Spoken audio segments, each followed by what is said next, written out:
সামষ্টিক অর্থনীতির অন্যতম গুরুত্বপূর্ণ সূচক ফরেন কারেন্সি রিজার্ভ বা বৈদেশিক মুদ্রার মজুদ।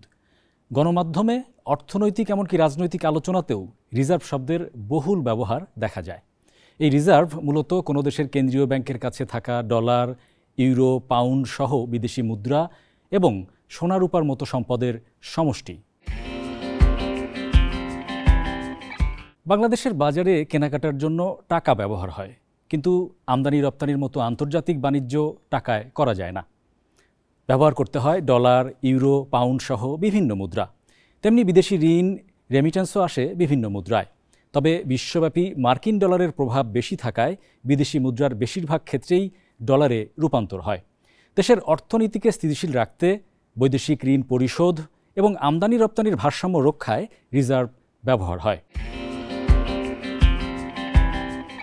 পণ্য ও সেবা রপ্তানি করে যে বৈদেশিক মুদ্রা অর্জিত হয় তা রিজার্ভে যুক্ত হয়। বিদেশে কর্মরত শ্রমিকদের পাঠানো অর্থ বা রেমিটেন্স রিজার্ভ বাড়াতে সহায়তা করে। অন্যান্য উৎসের মধ্যে আছে আন্তর্জাতিক বাণিজ্য ও বিনিয়োগ থেকে অর্জিত অর্থ, বৈদেশিক ঋণ ও অনুদান। এছাড়াও কেন্দ্রীয় ব্যাংক বাজারে বৈদেশিক মুদ্রার ক্রয় বিক্রয় নিয়ন্ত্রণ করেও রিজার্ভ বাড়াতে বা কমাতে পারে। বৈদেশিক মুদ্রার রিজার্ভের একটি অংশ ডলার হার্ড কারেন্সি হিসেবে কেন্দ্রীয় ব্যাংকে রক্ষিত থাকে। পাউন্ড, ইউরোর মতো আন্তর্জাতিক মুদ্রাতেও রাখা হয় একটা অংশ। সেই সঙ্গে চীনা ইউয়ান, ভারতীয় রুপি, রাশিয়ান রুবলের মতো মুদ্রাও কিছুটা থাকে। মার্কিন ফেডারেল রিজার্ভ ব্যাংকে রাখা আছে রিজার্ভের একটি অংশ, যেখান থেকে সুইপ কোড হ্যাকিং করে 2016 সালে $10 কোটি চুরি হয়। এছাড়া রিজার্ভের অর্থে কেনা আছে স্বর্ণ। একসময় বেশিরভাগ দেশে স্বর্ণকে আদর্শ সম্পদ হিসেবে মজুত করা হতো, কেননা অর্থনৈতিক মহামন্দার সময়েও স্বর্ণ তার মান ধরে রাখতে পারত। 1944 সালে মার্কিন যুক্তরাষ্ট্রের নিউ হ্যাম্পশায়ার অঙ্গরাজ্যের ব্রেটন উডস শহরে এক সম্মেলনে আন্তর্জাতিক বাজারের মুদ্রাগুলোকে স্বর্ণ অথবা মার্কিন ডলারের সাথে সংযুক্ত করা হয়। সে সময় বিশ্বের সমস্ত স্বর্ণের অর্ধেকের বেশিই ছিল মার্কিন যুক্তরাষ্ট্রের অধীনে।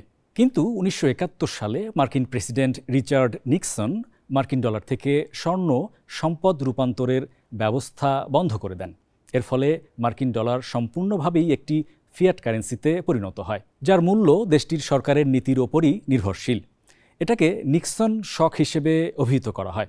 তখন থেকেই আন্তর্জাতিকভাবে ডলারের আধিপত্য এবং বিশ্বব্যাপী মুদ্রা ব্যবস্থায় এক নতুন অধ্যায় শুরু হয়। এরপর থেকেই বৈদেশিক মুদ্রা মজুদে মার্কিন ডলারই সবচেয়ে বেশি ব্যবহৃত হয়ে আসছে। স্বাধীনতার পর একরকম শূন্য হাতে যাত্রা শুরু করেছিল বাংলাদেশ সরকার।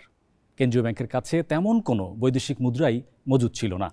প্রায় এক দশক বাংলাদেশের বৈদেশিক মুদ্রার রিজার্ভের তেমন কোনো তথ্যই কেন্দ্রীয় ব্যাংকের ওয়েবসাইটে পাওয়া যায় না।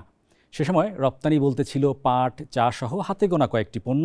অন্যদিকে আমদানি করতে হতো খাদ্য, ওষুধ, রাসায়নিক, শিল্প কাঁচামাল। প্রবাসী আয়ও তেমন একটা ছিল না।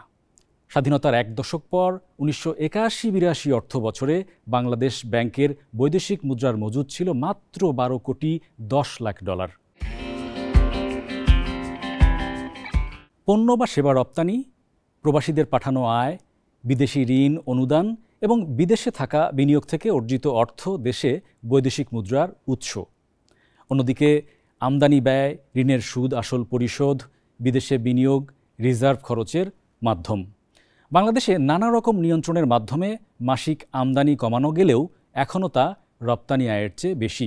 তবে গত অর্থ বছরে প্রবাসী আয়ে 27% প্রবৃদ্ধি দেখা গেছে। 2024-25 অর্থ বছরে প্রবাসীরা ব্যাংকিং চ্যানেলে পাঠিয়েছেন $30 বিলিয়ন বেশি অর্থ। প্রবাসী আয়ের প্রবৃদ্ধির ধারা এখনও চলমান, যা বিদেশি মুদ্রার রিজার্ভ বাড়াতে ভূমিকা রাখছে। বাজারে ডলারের সরবরাহ বাড়ায় গত জুলাই মাসে দর 119 টাকা 50 পয়সায় নামে। তখন বাংলাদেশ ব্যাংক ডলার কেনা শুরু করে। এতে কয়েকদিনের মধ্যেই প্রতি ডলারের দাম 122 টাকায় উঠে স্থিতিশীল হয়। বাংলাদেশ ব্যাংক মনে করে ডলার দর কমলে প্রবাসী আয় ও রপ্তানিতে নেতিবাচক প্রভাব পড়তে পারে। এজন্য গত 3.5 মাসে প্রায় $213 কোটি বাজার থেকে কিনেছে কেন্দ্রীয় ব্যাংক। ২০০৮ সালের জুন মাসে রিজার্ভ ছিল $7.47 বিলিয়ন। ২০২১ সালের আগস্টে তা বেড়ে দাঁড়ায় সর্বোচ্চ $48.04 বিলিয়ন। কিন্তু তারপরই ধারাবাহিকভাবে কমতে থাকে বৈদেশিক মুদ্রার রিজার্ভ। ৩ বছরে বড় অঙ্কের রিজার্ভ কমার পেছনে সে সময়কার সরকার বিশ্ববাজারে সার, জ্বালানি তেল, গ্যাসের দাম বৃদ্ধিকে দায়ী করে। নীতি নির্ধারকরা বলেন, অতিরিক্ত দামে এসব পণ্য কিনতেই ক্ষয় হয় রিজার্ভের শক্তি। কিন্তু বিভিন্ন মহল বৈদেশিক মুদ্রার সংকটের জন্য ব্যাপক অর্থ পাচারের বিষয় সামনে তুলে ধরেন।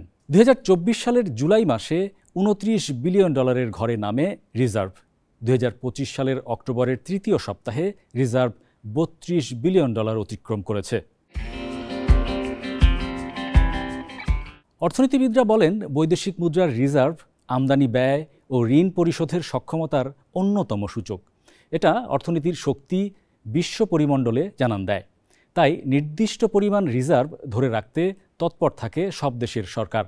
যেমন বাংলাদেশের রিজার্ভ যখন দ্রুত কমছিল, তখন আন্তর্জাতিক মুদ্রা তহবিল, IMF, বিশ্বব্যাংক, এশীয় উন্নয়ন ব্যাংক থেকে ঋণ নিতে চেষ্টা করেছিল বাংলাদেশ সরকার। IMF ২০২৩ সালে $470 কোটি ঋণ অনুমোদন করে। অন্য দাতাগোষ্ঠীও বাজেট সহায়তা ও বিভিন্ন খাতে ঋণ দিয়েছে, যা রিজার্ভের পতন ঠেকাতে ভূমিকা রাখে। বাংলাদেশের গ্রস রিজার্ভ $32 বিলিয়ন, কিন্তু দ্রুত ব্যবহারযোগ্য বা IMF হিসাব পদ্ধতি BPM-6 অনুযায়ী রিজার্ভ $27 বিলিয়ন মতো, যা দিয়ে দেশের 4.5 মাসের আমদানি ব্যয় মেটানো যাবে। সাধারণত 3 মাসের ব্যয় মেটানোর সক্ষমতাই নিরাপদ হিসেবে বিবেচিত হয়। রিজার্ভ বৃদ্ধি যেমন ইতিবাচক, তেমনি প্রয়োজনের অধিক রিজার্ভ দীর্ঘদিন স্থিতিশীল থাকলে তা অর্থনীতির মন্থর গতি তুলে ধরে। কেননা প্রবাসী আয়ের বিপরীতে বাজারে যায় স্থানীয় মুদ্রা, অতিরিক্ত রেমিট্যান্সে বাড়তে পারে মূল্যস্ফীতির চাপ। আবার পর্যাপ্ত আমদানির অভাবেও রিজার্ভ বাড়তে পারে। এটা ভোক্তার ভোগ ব্যয়ে নেতিবাচক প্রভাবে হতে পারে। আবার মূলধনী যন্ত্রপাতি, শিল্পের কাঁচামালের আমদানি কমে গেলেও সেটাও খেয়াল রাখতে হবে। কারণ তেমন হলে বিনিয়োগ, কর্মসংস্থানে টান পড়বে, এতে মানুষের আয় কমতে পারে, যা অর্থনীতির প্রবৃদ্ধির জন্য ক্ষতিকর ইঙ্গিত দেয়।